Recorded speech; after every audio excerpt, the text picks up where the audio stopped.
Student हम start कर रहे हैं class 7th science chapter 4 heat.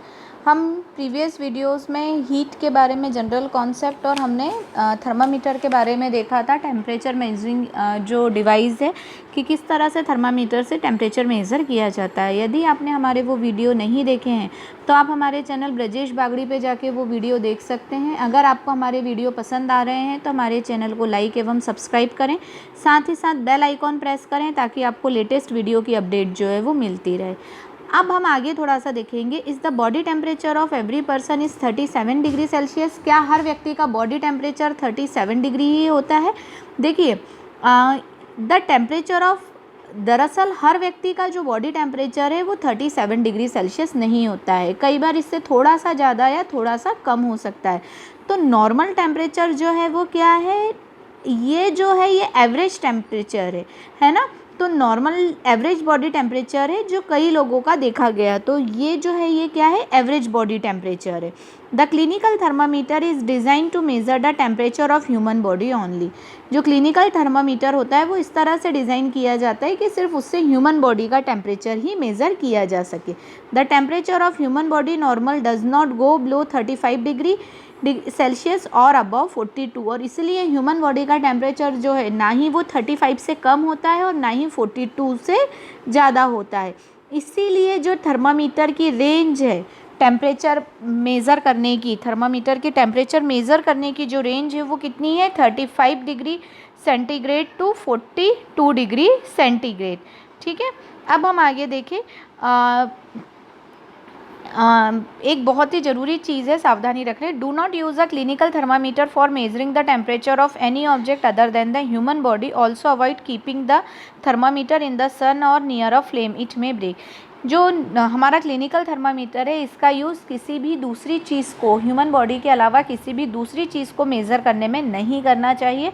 ना ही इसे सनलाइट में एक्सप्लोर करना चाहिए और ना ही फ्लेम के पास, हो सकता है इसके कारण ये टूट जाए। अब हमारा नेक्स्ट जो आ रहा है वो है लेबोरेटरी थर्मामीटर। अभी हमने क्लिनिकल थर्मामीटर के बारे में देखा, अब हम जो देख रहे हैं वो किसके बारे में देखेंगे?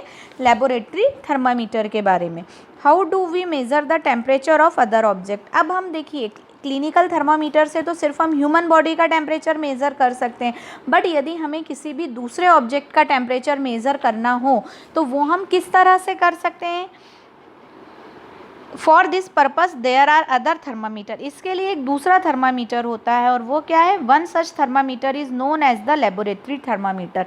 और ये थर्मामीटर क्या कहलाता है? लेबोरेटरी थर्मामीटर कहलाता है। The teacher will you show this thermometer. यदि इस वक्त स्कूल लग रहे होते तो ऑब्वियस बात है मैं आपको ये लेबोरेटरी थर्मामीटर दिखाती। Look at it carefully and note the highest and lowest temperature point. अब देखिए, इसको ध्यान से देखिए और हाईएस्ट और लोएस्ट पॉइंट इसमें आपको दिखाई देंगे।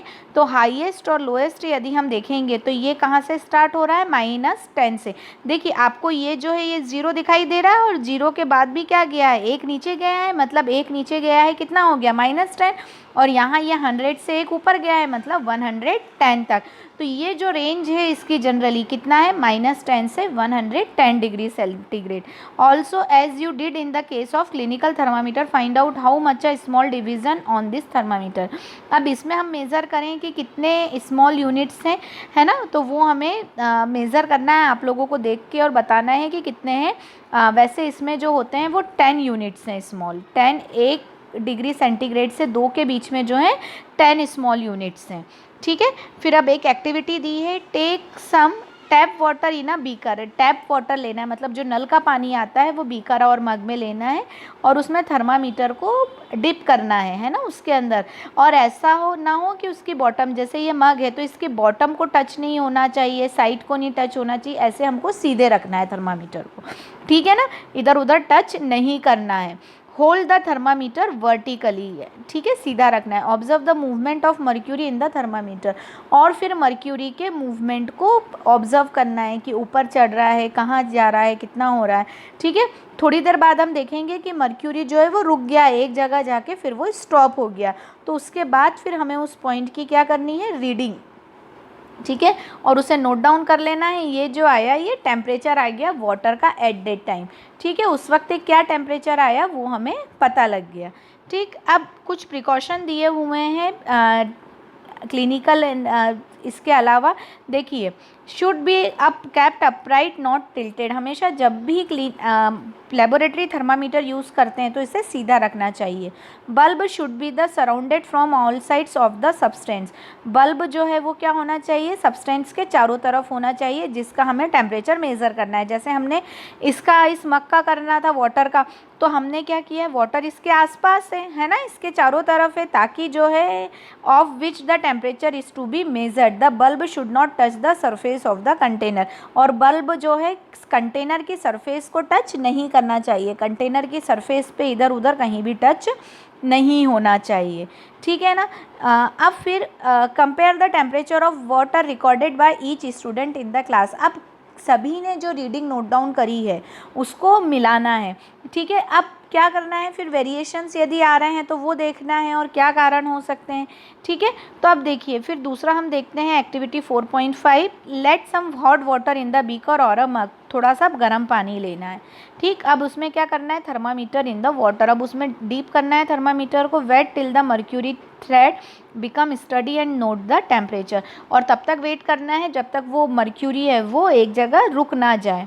Now take out the thermometer from water, अब उस थर्मामीटर को पानी से बाहर निकाल लेना है, ठीक है। Observe carefully what happens now, अब हमें ऑब्जर्व करना है कि क्या हुआ है। Do you notice that as soon as you take out the thermometer out of water the level of mercury begins to fall, अब देखिए क्या होगा, जितनी जल्दी हम निकाल लेंगे उतनी जल्दी क्या हो जाएगा, उसका टेम्परेचर डाउन हो जाएगा। इसका मतलब क्या हुआ, this means that the temperature must be read while the thermometer is in the water, इसका मतलब क्या है, हमें टेम्परेचर कब रीड करना है, जब थर्मामीटर पानी के अंदर ही है। देखिए अभी पानी के अंदर है तो वाटर का थर्मामीटर वाटर का टेम्परेचर बता रहा है, बट जब हम इसे बाहर लेके आ गए तो ये क्या बताएगा, एटमॉस्फेरिक टेम्परेचर बताने लगेगा, और एटमॉस्फेयर जैसा होगा उस हिसाब से इसमें जो है फ्लक्चुएशन आने लगेगा। तो इसीलिए जो है जब टेम्परेचर लिया था, ठीक, तो उस तरह से इसीलिए हमें वेरिएशन शो हुए, ठीक है ना। अब observe a clinical thermometer again, अब देखिए यहाँ पर क्या होगा, आपने देखा था कि जो क्लिनिकल थर्मामीटर है उसमें इस तरह से नहीं होता है, जबकि इसमें इस तरह से हो जाता है। तो जब आप दोनों को ऑब्जर्व करोगे तो यहाँ पर क्लिनिकल थर्मामीटर में ऐसा क्लिंक जैसा बना होता है, इस तरह का उभार जैसा, ये बीच में ये देखो, ये दिख रहा है ना, ये जो पोर्शन दिख रहा है, ये चीज़ जो है ये मर्क्यूरी को एकदम डाउन नहीं होने देता है, जबकि लेबोरेटरी थर्मामीटर है उसमें इस तरह से कुछ भी नहीं होता है, जिसके कारण से टेम्परेचर इसका तुरंत डाउन हो जाता है। जैसे ही हम बाहर लेके आएंगे तुरंत इसका टेम्परेचर जो है वो डाउन हो गया। There is a lot of concern over the use of mercury in thermometer, बहुत सारी चीज़ें थी, मर्क्यूरी यूज़ होती थी, मर्क्यूरी एक टॉक्सिक सब्सटेंस है और बहुत डिफ़िकल्ट होता था इसको, है ना, यदि ब्रेक हो जाए थर्मामीटर, तो इसीलिए अब क्या आने लग गया, डिजिटल थर्मामीटर, जिसमें मर्क्यूरी का यूज़ नहीं होता है और जो डायरेक्ट बॉडी का टेम्परेचर मेज़र करके बता देता है। तो मर्क्यूरी के काफ़ी सारे कंसर्न होने के कारण, काफ़ी सारी चीज़ें मतलब टॉक्सिक होने के कारण, फिर उसका थर्मामीटर टूटने के बाद प्रॉब्लम वो होने के कारण, तो अब जो है वो डिजिटल थर्मामीटर आ गया। डिजिटल में क्या है, आपको सीधा टेम्परेचर जो है वो एकदम आ जाता है, नंबर्स में लिखा हुआ, आपको अब इस तरह से रीड नहीं करना पड़ता है और सही तरीके से टेम्परेचर पता भी लग जाता है। आज तक के लिए हम इतना ही कर रहे हैं। नेक्स्ट लेक्चर में हम ट्रांसफ़र ऑफ हीट देखेंगे कि किस तरह एक ऑब्जेक्ट से दूसरे ऑब्जेक्ट में हीट ट्रांसफ़र होती है, किस तरह एनवायरनमेंट से ऑब्जेक्ट में हीट ट्रांसफ़र होती है, वो प्रोसेस क्या कहलाती है, ठीक है। अगर आपको कोई भी डाउट, कोई भी प्रॉब्लम है तो आप मुझे मैसेज करके, कमेंट करके पूछ सकते हैं। Thank you so much.